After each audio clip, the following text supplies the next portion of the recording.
السلام علیکم ورحمۃ اللہ وبرکاتہ حامدہ و مصلیٰ اما بعد فاعوذ باللہ من الشیطان الرجیم بسم اللہ الرحمن الرحیم عن ابی ہریرہ رضی اللہ تعالی عنہ قال قال النبی صلی اللہ علیہ وسلم لا تحاسدوا ولا تناجشوا ولا تباغضوا ولا تدابروا ولا بیع بعضکم علی بیع بعض وکونوا عباد اللہ اخوانا المسلم اخو المسلم لا یظلمہ ولا یخذلہ ولا یحقرہ او کما قال علیہ الصلوۃ والسلام۔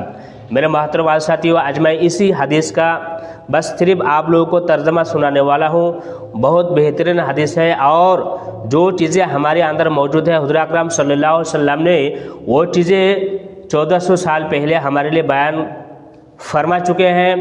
بس ہمیں اب اس حدیث پر عمل کرنا ہے کہ حضور اکرم صلی اللہ علیہ وسلم نے ہمارے لیے کون کون سے چیز جائز کر کے رکھا اور کون سی چیز، بس اب ہمیں بس اس حدیث پر عمل کرنا ہے کہ اللہ پاک رب العالمین ہمیں حضور اکرم صلی اللہ علیہ وسلم کے ذریعے کون سے میسج دینا چاہتے ہیں۔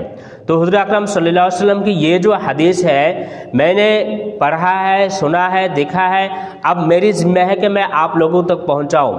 تو بس میں نے اس حدیث کو پڑھا ہے، تلاوت کی ہے، اب اس کی ترجمہ سناتا ہوں۔ اس حدیث میں حضور اکرم صلی اللہ علیہ وسلم نے یہ فرمایا کہ تم لا تحاسدو، ایک دوسرے سے حسد نہ کرو۔ حسد میری مطلب یہ ہے، حضور اکرم صلی اللہ علیہ وسلم فرمایا کہ اگر کوئی آدمی کسی کے مال دھن دیکھ کر وہ اپنے آپ جلے کہ اس کے مال کسی نہ کسی طریقے سے ختم ہو جائے، وہ سارے مال میرے اندر آ جائے، میرے پاس آ جائے، یہ ہے حسد۔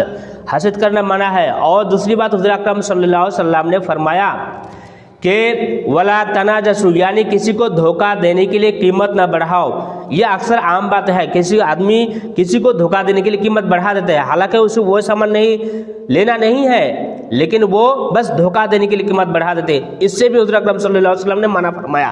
اور تیسری بات یہ ہے کہ ولا تباغضوا، تم ایک دوسرے سے بغض نہ رکھو، دشمنی نہ رکھو، اس سے بھی منع فرمایا۔ اور چوتھی بات یہ ہے، حضور اکرم صلی اللہ علیہ وسلم فرمایا کہ کسی کے سودے پر سودا نہ کرو۔ ایک بھائی، آپ کا بھائی پڑوسی کسی کی سامان خرید رہے ہیں، اس کا لینے کا پورا یقین ہے، ارادہ ہے، نیت بھی کر لیا، لیکن آپ اس سے بھی بڑھ کر قیمت بڑھا چڑھا کر وہ سامان کی قیمت لگاتے ہو، بھاؤ لگاتے ہو، اس سے بھی حضور اکرم صلی اللہ علیہ وسلم نے منع فرمایا۔ اور فرمایا کہ کونوا عباد اللہ اخوانا، تم آپس میں بھائی بھائی بن جاؤ، میرے یارو تم بھائی بھائی بن جاؤ۔ کیوں؟ حضور اکرم صلی اللہ علیہ وسلم نے فرمایا اخو المسلم مسلمون، یعنی مسلمان کا بھائی ہے۔ جب مسلمان کا بھائی ہے تو حضور اکرم صلی اللہ علیہ وسلم نے فرمایا لا یظلمہ، وہ اس پر ظلم نہیں کرتا، ولا یخذلہ، اس کو بے یارو مددگار نہیں چھوڑتا، ولا یحقرہ، اس کو حقیر نہیں سمجھتا، حقیر نہیں کرتا۔ یہ ہے مسلمان کی شان اور صفات۔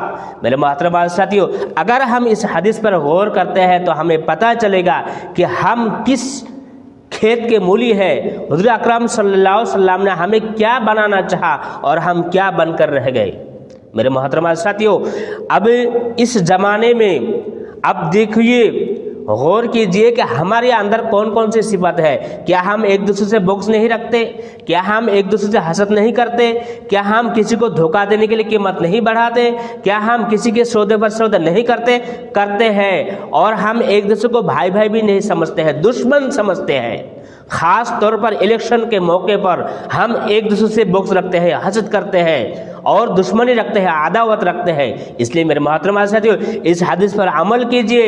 اگر آپ دنیا اور آخرت کی خیر خواہ چاہتے ہیں تو اس حدیث پر عمل کیجئے اور دعا کیجئے اللہ پاک رب العالمین مجھے بھی اس پر عمل کی توفیق عنایت فرمائے، آمین۔ وآخر دعوانا الحمدللہ رب العالمین۔ السلام علیکم ورحمۃ اللہ وبرکاتہ۔